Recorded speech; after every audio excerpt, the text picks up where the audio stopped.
We have something special for you today. We'll be looking at COVID-19 and how COVID-19 has affected college preparation process.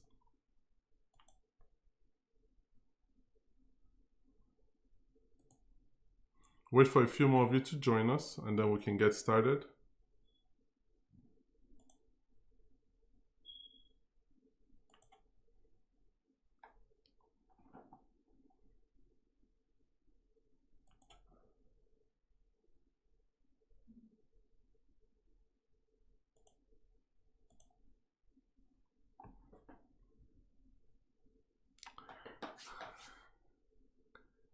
Good afternoon. I'm sure it's evening in Sweden. Thank you for joining us today from Sweden. And so today we're going to look at COVID-19. Whenever we hear the word COVID-19, it brings a lot of fear to us. And the truth about COVID-19 is it's made us adjust the way we live our lives. For some of us, we're wearing masks. Some of us are wearing gloves. For some of us, we're not even able to hug, strangers anymore. And so we're going to look at today, how has the experience with COVID-19, most commonly known as the coronavirus, also affected the college preparation process and the college application process. So feel free to ask questions along the way. We're going to go through just a few slides. This is going to be our part one. There'll be a part two in the future. And so if you have any questions, please ask, and then we'll do our best to answer them. If we don't have all the answers today, we'll be sure to make sure we have the answers for you in the next session.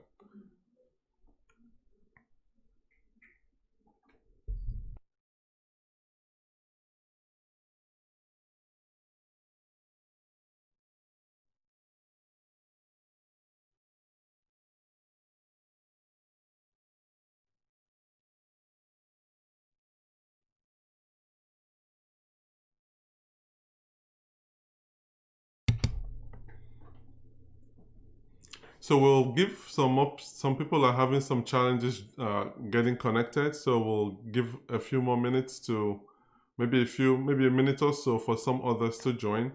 And meanwhile, we can just have some small talk. I hope you all are having a good summer. How is the summer coming along? I know some people are still in school, especially those in the East Coast. They're still having classes right now. I think they finish next week. So for those that are on your summer break, I hope you're having a good one and you're finding ways to keep yourself engaged. As we walk through this, we'll tell you some other ways you can keep yourself engaged as well.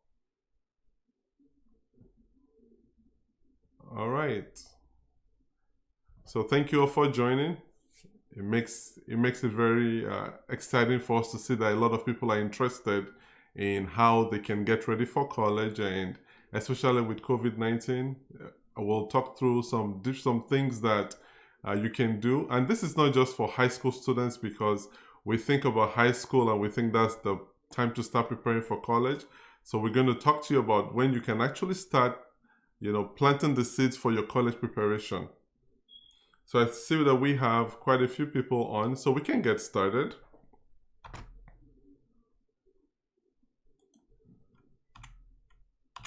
So here we're going to look at preparing for high school, what it takes to prepare to get into the AP classes, your pre-AP. We're also going to look at those that are in high school. What can you do to make the best out of your high school experience so that you are well prepared for your college experience? We're going to look at volunteering opportunities and student organizations. And when you're in high school, what are the things you need to start doing so that you can get into a good college? And so we're going to look at standardized tests. And by that, we're talking about tests like the SAT and the ACT. So when should you start preparing for high school? Most will think when you get to middle school or when you get to 8th grade, you may be preparing for your 9th grade. But here's where we differ in our approach. We want you to start preparing for your high school in elementary school. And I'll explain to you why that is. For you to get into pre-AP classes, you have to have good grades in elementary school. And so as parents, we want to encourage our children when they're I know in some states, elementary school ends at 4th grade, and in others it ends in the 5th grade. So when they get to the last year of elementary school, that's when they actually start deciding who will be qualified for advanced placement, and that in middle school that's going to be pre-AP classes, and then when they get to high school, there's still some pre-AP classes, but then they also have AP classes. So please ask questions as we go along. And if I see, just ask questions in the chat, and if I see your question, and I'll try to answer them. So why would you care about pre-AP?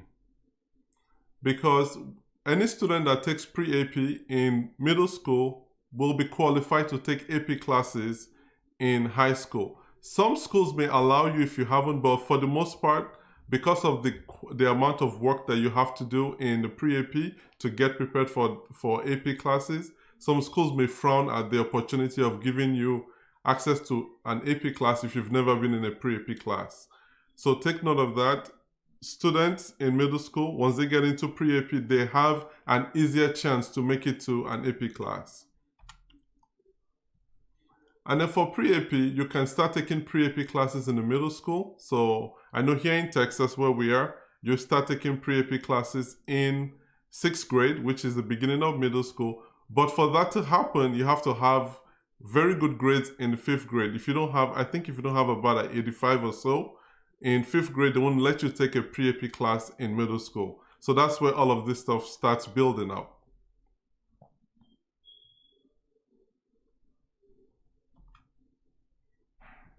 And then an important thing to know here is that pre-AP classes are actually more challenging than what we call the academic or regular classes. So I'll give you an example. A student in 6th grade taking pre-AP math is going to learn 6th grade math and 7th grade math in the same year, at least most of the 7th grade math. Then when they get to 7th grade, they are learning 7th grade math and 8th grade math, so that when they get to 8th grade, they're already taking Algebra 1. Algebra 1 is a 9th grade class. So you can see why the pre-AP is more challenging. So by the time they get to high school, they're able to start taking, towards the end of their high school, they can actually start taking some AP classes, which give them college credit.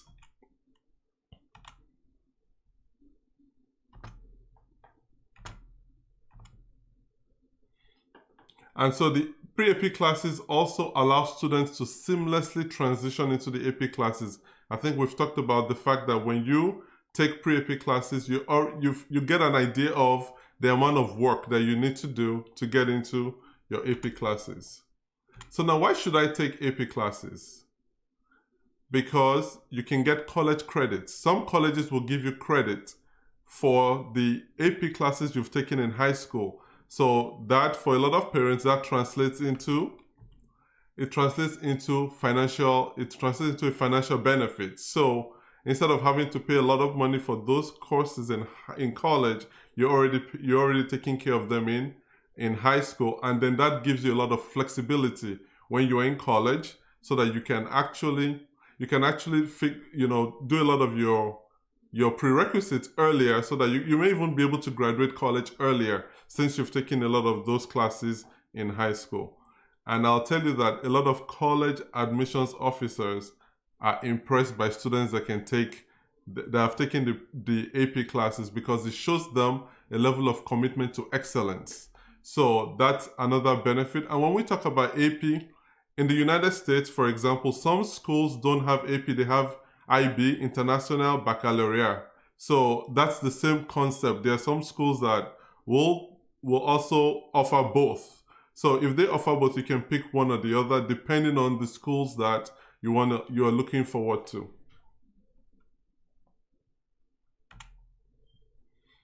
And then another benefit of the AP classes, it allows you to develop college level academic skills.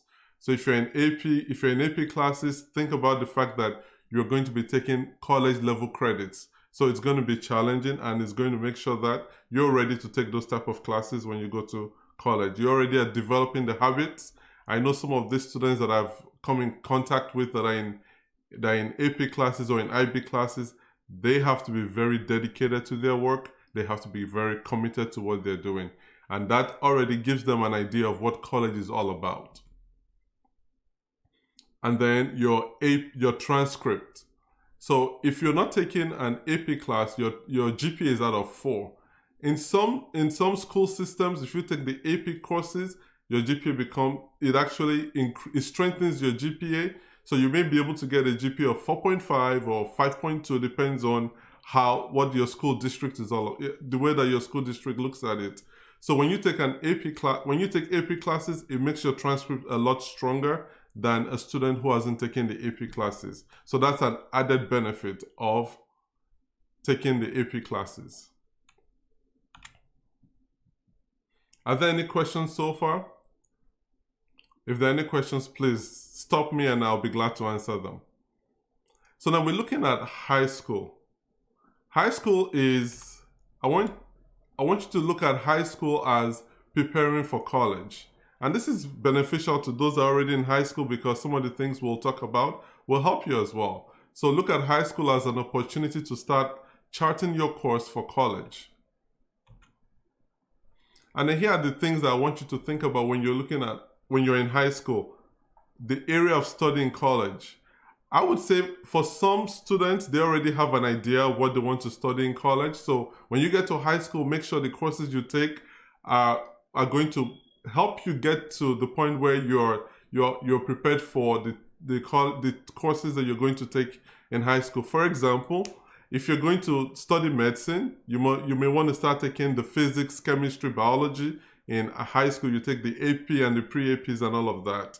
If you're going to study engineering, you want to take the math. Make sure you're in pre-AP Algebra 1, Algebra 2. So when you get to, I think, your junior year, you start looking at your first calculus classes. So then when you get to college, you don't have to worry about calculus in your first year. You may end up not taking the intro calculus. You can take higher level calculus classes, and then you can get those out of the way. So I talked about course selection. So as you're in high school, the courses you select can help you buy some time when you get to college. An important thing is school grades. School grades are so important. I often tell my students that when you get to middle school, your grades start to matter even more than what they were in elementary school. But in high school, your grades are critical. You have to make sure you put in your best foot forward in everything you do in high school, because your school grades actually determine how competitive you're going to be when you are applying for college. And your school grades affect your GPA. So when we talk about the strengthened GPA, it's all about competition. When you're trying to apply for college, you're competing with so many students across the globe.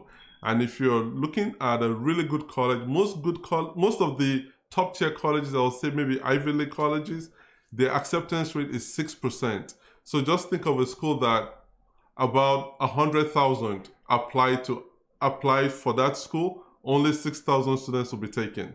So that's really how competitive it's going to be. And then we're going to talk about the volunteer and leadership opportunities. You want to make sure you can volunteer, and I'll tell you why. So why should you volunteer?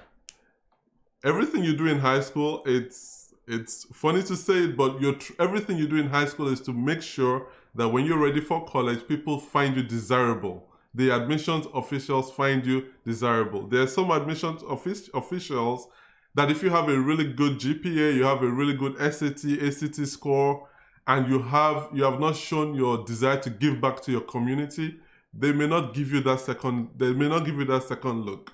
So find any opportunity you can to find any volunteering opportunities around you, and you can develop new skills. Here are some volunteering opportunities you can look at. If you go to your church, you can volunteer in the children's church. You can volunteer to work with the youth. You can volunteer in your local library.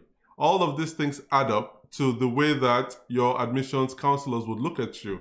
They want to make sure that every student that comes in there can be a contributing part of their school society. And you can actually earn academic credits and scholarships for volunteering. So there are lots of great benefits to volunteering. And like I said earlier, it shows your desire to serve your community.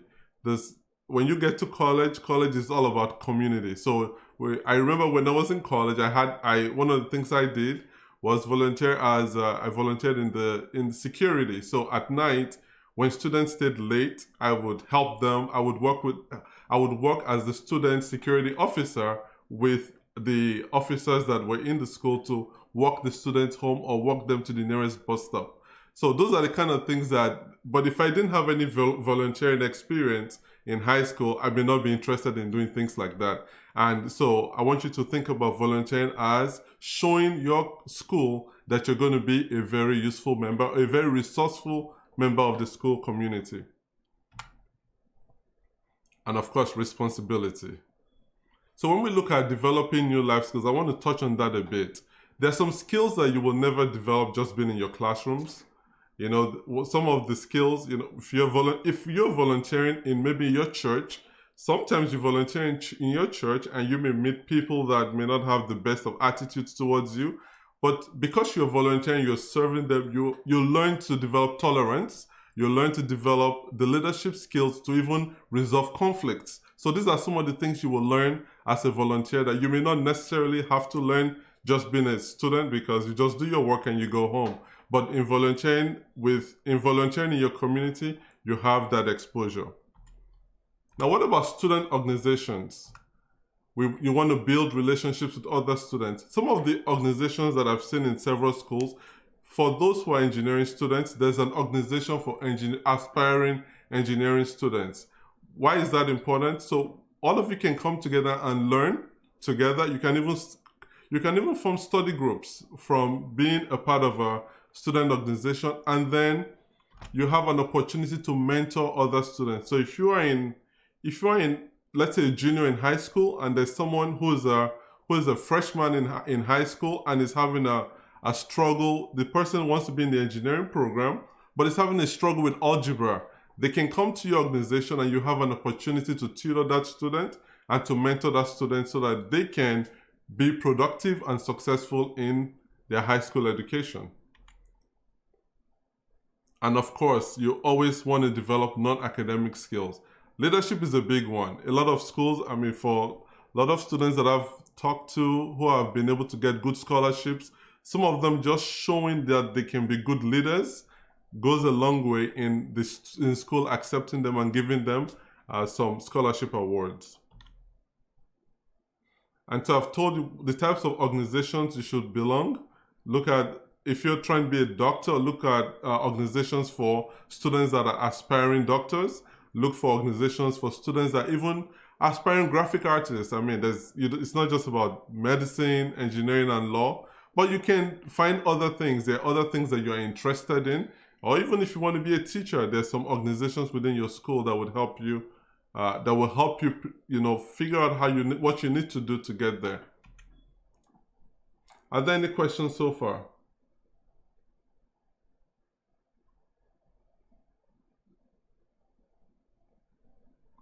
All right, we have a question. So the question is, my daughter currently attends a private school where they do not have either pre-AP or AP classes.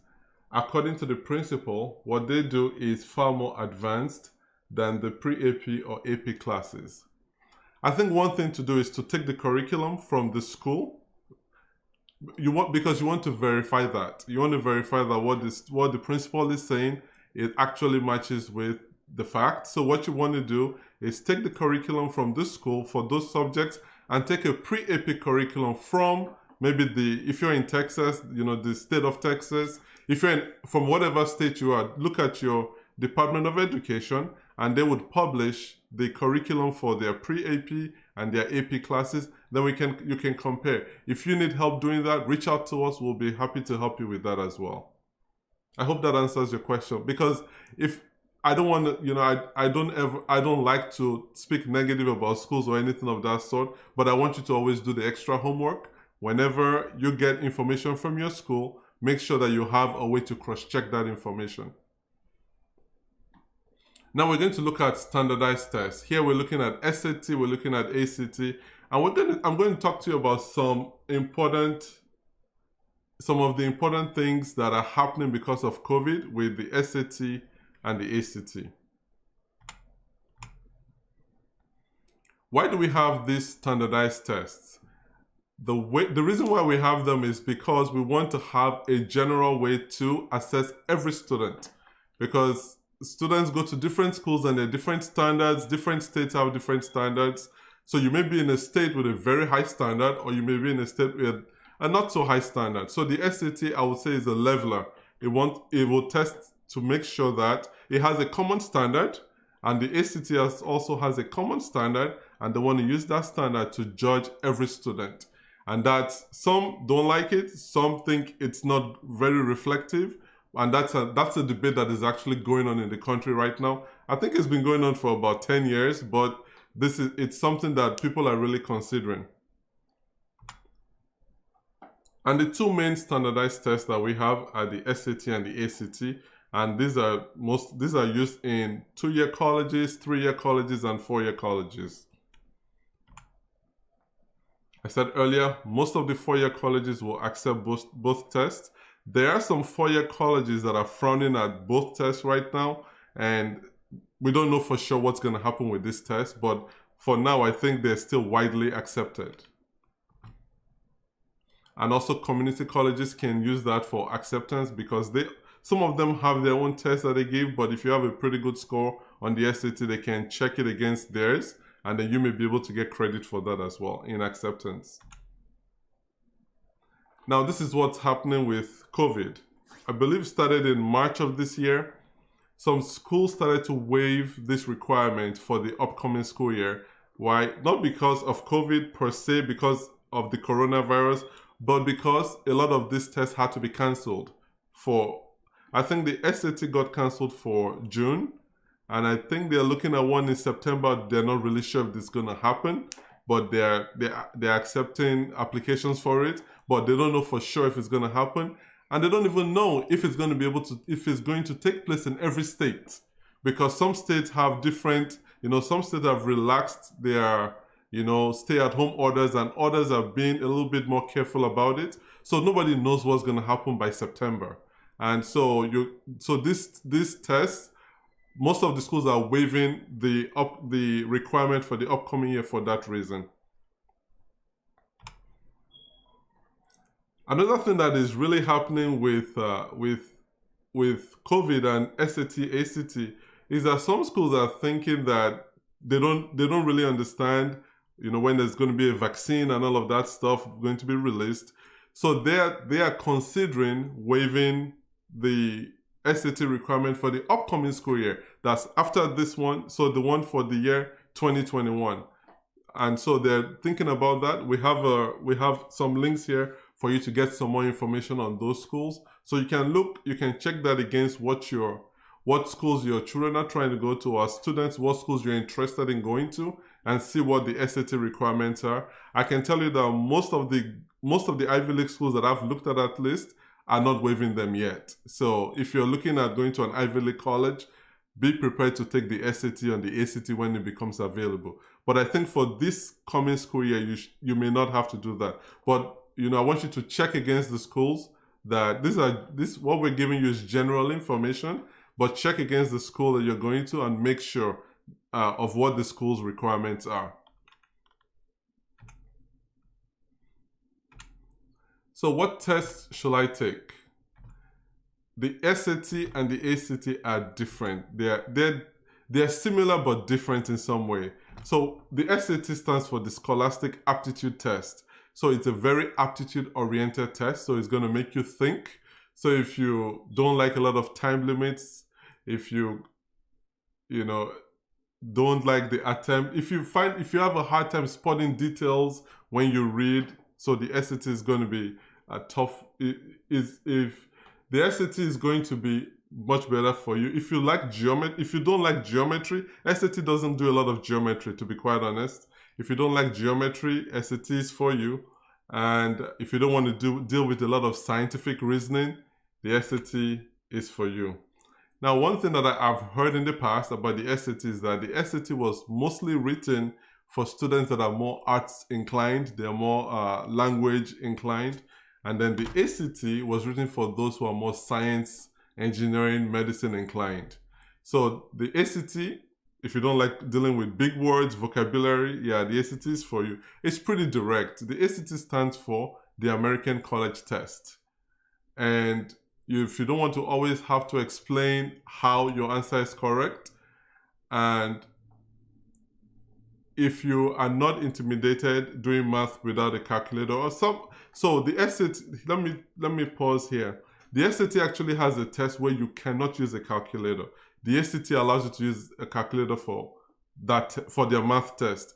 So if you feel like you don't want to deal with having to keep away your calculator, the ACT is good for you because you can use it for all your math tests. But for the SAT, you have that one test. It's 20 questions, and most students don't like it because they can't use a calculator. So those are some of the things you want to consider in your choice of the SAT or the ACT. The other thing about the ACT is it actually has a section that is on scientific reasoning. So that's why, some people believe that the ACT was actually written for students that plan to go the STEM route. So if you're looking at going through the STEM route, I've actually, in my personal experience with students, some students are good with either, but some students are actually much better at one or the other. So what we've done here is we've given you, this is a questionnaire, we can make it available to you that you can look at to see which of those tests you should actually take. Some parents make their children take both, but if you want to narrow down and focus on just one test, you can actually use this questionnaire to figure out which of them you're going to take. Now, something that the ACT has done that is actually quite remarkable is because of the fact that you have 4 tests in the session, what they've decided to do is they've given students the flexibility of just taking one test, one of the sections. So like I said, there are 4 sections. You got the reading, you got math, you got English language and grammar, and then you got scientific reasoning, and there's an essay portion. So what the ACT decided to do is that they found out from their research, this was published, I think, March of this year or earlier. They found out that for some students, letting them sit in a test for 4 hours or 3 hours doesn't really get a good gauge of what their academic ability is. So what they've decided to do is from September this year, or whenever the next test holds, they're going to start allowing students to just take one test and be done with it. So if you want to just go take your math, because that's an area you need to focus on, you can actually do that with the ACT. And I'm guessing that probably in a few years, the ACT will probably catch up with that. And so that's another thing that the ACT is doing that I think makes them favorable for some students. Let's see if we have any questions. Can someone who has just completed his freshman year in high school still take pre-AP? That's going to depend on the school. So like I said earlier, some schools are... Let me help you understand why schools are pretty particular about this. Their funding from the government and from the state is dependent on the numbers they can produce on excellence. So if they know that a student is not really been doing all that they need to do to make it to a pre-AP class, they really don't want to affect their ratings with the federal government. And I know, like, I'll say, for example, in Texas, we have this exam called the STAR test. What they actually had to do, the state of Texas had to take permission from the Department of Education to cancel them, so that when they are applying for funding for education, they don't use that as a factor in determining whether they're going to get funding or not. So a lot of these judgments from the school is all based on how the school looks when they compared with other schools and other districts across the country, because there's a fixed pot of money and they want to make sure they can get the most out of it. So that's really why some of these questions you have about, can I just get into pre-AP? You have to talk to the school and make sure that the student that is trying to make that decision also has pretty good grades, because your grades can be convincing. You can use that as a bargaining chip when you're having these discussions with the school. So you can check with your school, and if you need any kind of counsel on that, let us know. We'll be glad to help you with that. Can a student take both? Yes, you can take both SAT and ACT. In fact, with the SAT, you can even take subject tests. So if you want to go further, the SAT has, you can take SAT, physics, SAT, biology, chemistry, literature, and then some of the schools that require those will give you credit for doing well. You have to, of course, you have to get a specific score before you can get the credit, but you can get a credit from doing that. All right, that's good. Let's look at times to take the test. There's no time limit, and actually there's no limit on how many times you can take the test. If you decide that you want to take it, I've actually seen students that have taken it every single test from their 9th grade till 12th grade. It's very optional, but I would say that what our best practice is at Mathis Tutors is by the end of your 9th grade, we'd like you to at least try out the test. I mean, you may do very well. I mean, we've had a student that did very well in the ACT at the end of 9th grade. And because here's the reason why we do that. We want to make sure that when you get to your junior year, your senior year, you're not having to deal with the burden of having to worry about your SAT or your ACT. For those who wait till about 12th grade, it becomes very challenging for them to be able to keep up with their school workload and also the workload of preparing for the SAT or the ACT, because it takes a lot of time. It's not something you can get done in a month. Most students that have done really well with it, I've seen them, some of them up to 6 months of just, taking their time to practice. And then if they want to do it in a crash program, it's about 3 months of intense preparation. So that's why we like students to start looking at it in 9th grade. So I said you should attempt the test in the summer after the sophomore year. You can also say your that's where we like it, at the end of the freshman year or at the end of the sophomore year. We want to make sure you take that June test. So that's really where we like you to be.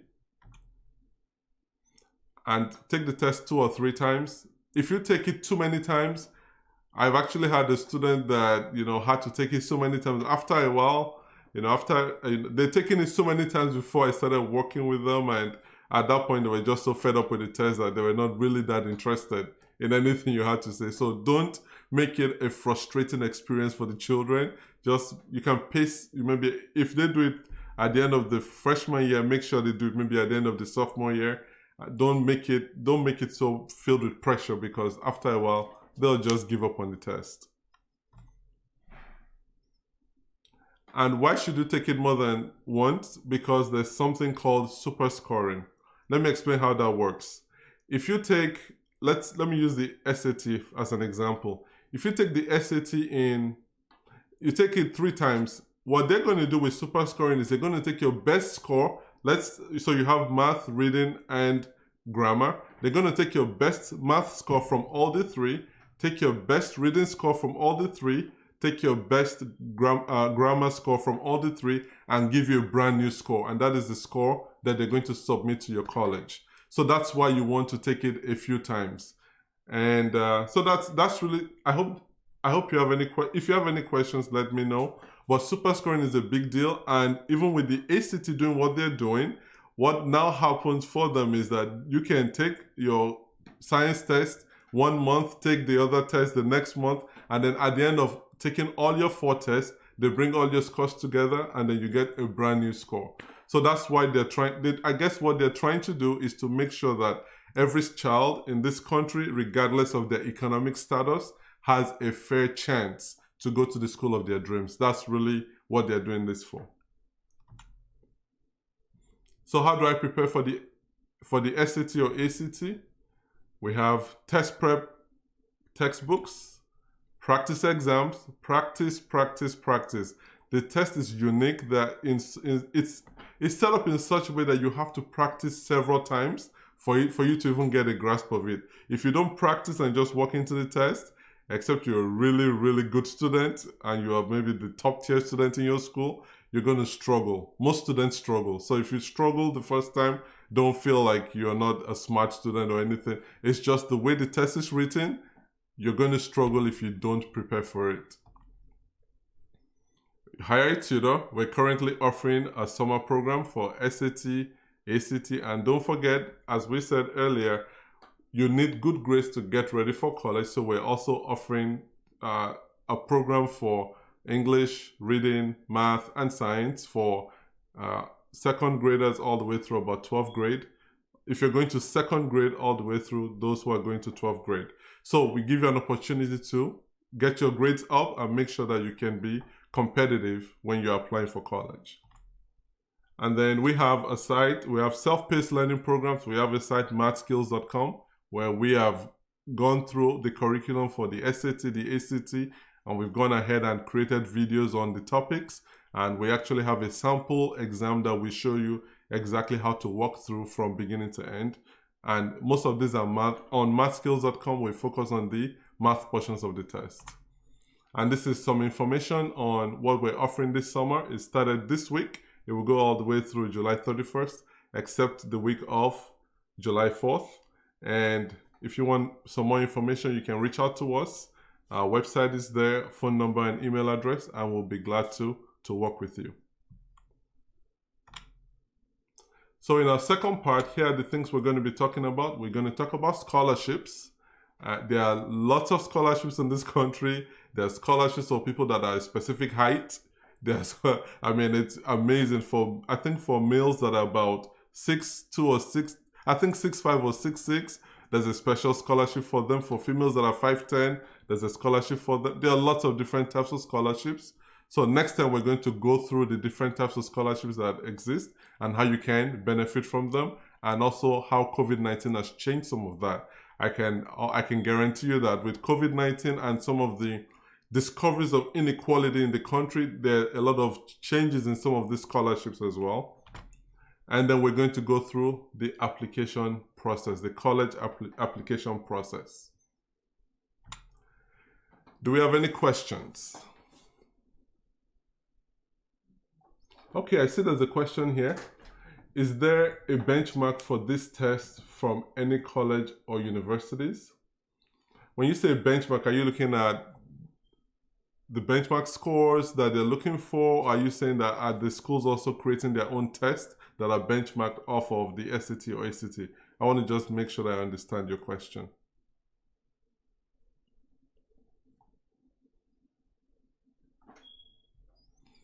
So what I would say, while you give some more detail on the question, what I would say is that every school has a minimum requirement for you to be qualified to for them to even look at your application.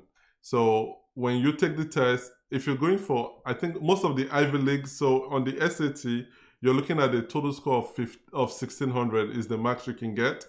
For those Ivy League colleges, I think you're looking at about 1,500 out of 1,600 for you to be considered for application. And then you have different tiers of colleges. I say your top tier, mid tier, and then bottom tier. So different schools have different requirements. And then for the ACT, on those Ivy League colleges, you're looking at for a 34 out of 36 to be considered for some of those. So just, we can help you with that information as well. If you want to reach out to us, we'll be glad to help you with finding out the benchmarks for the different schools that you're interested in or that your children are interested in attending. So what is the difference between AP and pre-AP? So pre-AP is mostly for students who are in middle school, and I would say probably the first 2 years of high school, and then AP will be, actually there's an AP class that I know most 9th graders take. I think it's human geography. So they take that in 9th grade, but most of their AP classes start in junior year. But if they're ahead, they can start in the sophomore year. So the AP classes actually have an exam that you have to take. It's administered by the same company that administers the SAT exam. So your pre-AP doesn't have an external exam, but your AP classes have an external exam you have to go sit to. And I think it's graded out of 5, I believe. And you have to, some schools also have requirements on what score you have to get on those tests to get a credit in their school system. So I would say out of 5, you want to make sure you at least get about 4 or 5 to make sure that you have a good chance of getting a credit for it.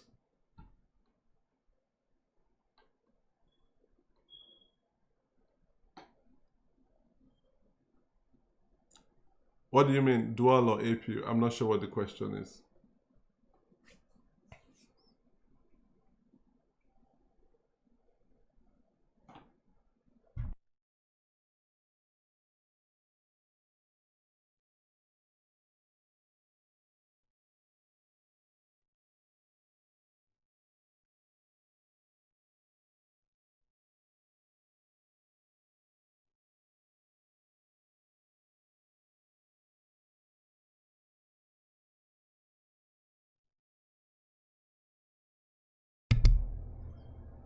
So if you have not subscribed to our channel, please subscribe so that when we're about to go live with the next session, remember the second part, we're going to be talking about scholarships. We're going to be talking about the college application process. We'll be able to answer more of your questions on those as well. And let's see if I have more questions. That's a good question, actually. Which is better, dual or AP? I think AP is more widely accepted in the United States, at least. Dual credit may actually depend on the school that you're going to. So some schools may prefer it, some may prefer AP, but I know that AP is more commonly accepted. So you have to check. Part of high school is planning for college. So you want to check if you have a list of schools that you're interested in, you want to at least check what those schools are looking for, so that when you are preparing for college and while you're taking your courses, you have that at the back of your mind so that you can be better prepared for that college experience.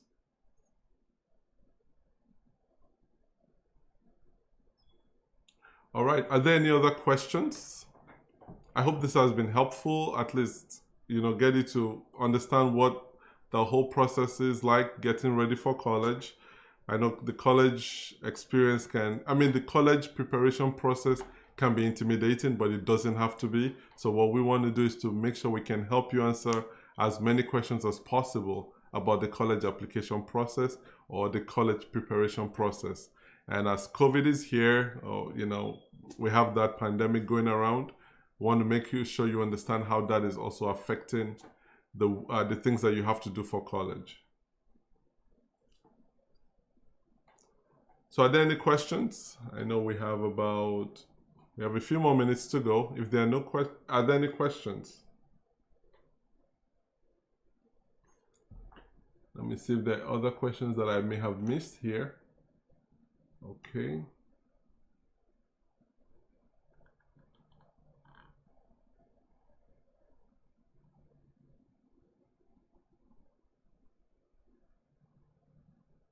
So when you look at dual credits, so there's a question about dual credits. Some students in high school can take courses also in college at the same time, in the community college. That's mostly where people take the dual credits. You're taking a credit in high school and you're taking also a credit in your community college, and so that's your dual credit. That gives you credit when you're going to that community college.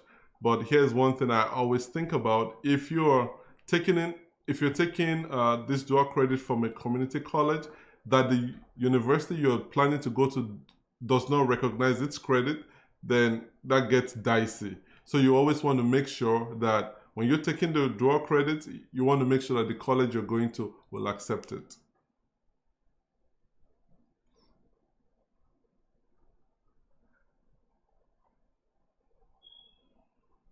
And so, if there are no other questions, let me see if there are any questions. So I'll give you a few more minutes. If you have any questions, let me know. Don't forget that this summer we're offering some programs that will help your children. One of the things that we observed even with our children is with COVID and all of that, a lot of schools, the teachers were not able to get the curriculum completed. So what we're offering is an opportunity for your students to get those completed and then also get them ready for the next grade, because we know just from some of the murmurings that we're hearing that the way school is going to be in the fall of next year will be a bit different. Some schools, I know in our local community, some schools are looking to hire more teachers because instead of 30 students in a class, they can only have 12 as part of COVID. And some schools in other districts are thinking of having some students come to school one week and then work and then learn from home the next week. and keep rotating that. So you have a lot of different things happening. So what we're trying to do is that we want to make sure that when you get to school next year, you don't feel left behind, you don't feel lost, or you're not confused about what's going on. So during this summer, we want to spend that time helping you all get ready for what the schools, what courses you're going to be taking in the next year, and at least give you a leg up on your peers who may not have taken advantage of such an opportunity. Is it a good idea to take summer? Oh, it's a good idea. It's always a good idea to take summer classes, because when you take those classes, you can actually get through your high school curriculum a lot quicker, and then you can actually start taking college credits while you're in high school. So when you go to college, then you don't have to worry about those credits, and you don't have to worry about those credits when you get to high school. For your parents, I can tell you one big thing is it's cheaper to take the credits in high school than to pay for it in college. So that's another thing that your parents may factor into their decision on whether you take summer classes or not. So those are just some things to think about. College is expensive, so as much of the courses as you can take in high school at a cheaper rate or at a community college, go for it. It will save you in the long run. You don't want to have too much in terms of student loan debt if you are in the position where your parents cannot afford to pay for your college out of pocket, you know.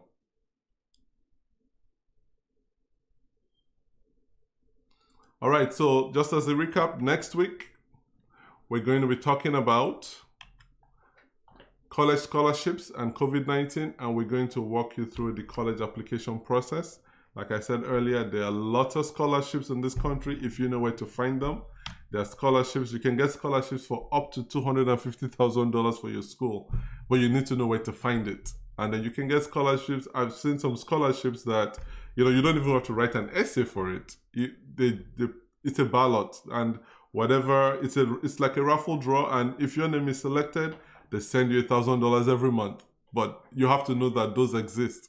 So what we're going to do next time is we're going to walk you through some of those scholarships and how to find more information on scholarships. So I see that there are no more questions.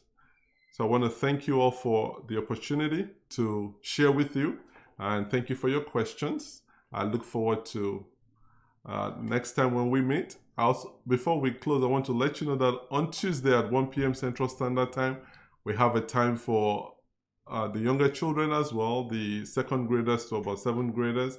But we also invite other students to that session, because next week we're going to have another time of puzzles. We had a puzzle session on Tuesday, and we got a lot of good feedback that the students enjoyed it. And so we invite the older students to join. It's going to be a good time of fun. All we do is puzzles.